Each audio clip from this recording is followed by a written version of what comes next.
Wir von der Firma Kraus sind Spezialisten im Vereinzeln, Zuführen, Transportieren und Veredeln von flachen Produkten wie Fallschachteln, Beutel, Leaflets und zum Zuspenden in Verbindung mit Kartonierern oder Verpackungsmaschinen.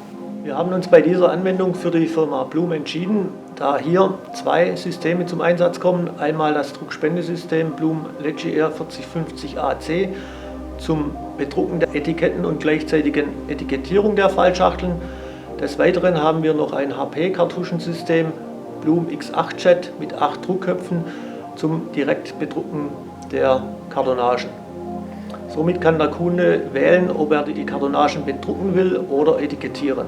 Die Herausforderung bei dieser Lösung war, dass wir einen relativ großen Formatbereich hatten, von Kartonagenbreite von 200 mm bis 600 mm in der Breite und in der Länge von 150 bis 350, somit eine Druckfläche haben von 10 mm bis 108 mm in der Breite.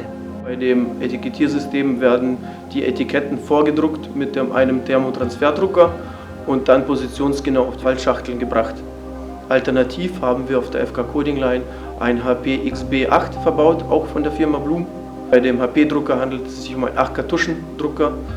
Somit können Druckjobs von 10 bis 100 mm realisiert werden. Die Druckdaten, die aus dem ERP-System stammen, die können sowohl fix als auch variabel sein.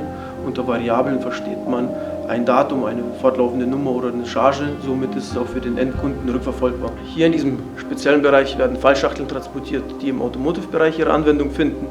Wir transportieren 3000 bis 5000 Stück die Stunde und die Fallschachteln werden entweder etikettiert oder direkt bedruckt.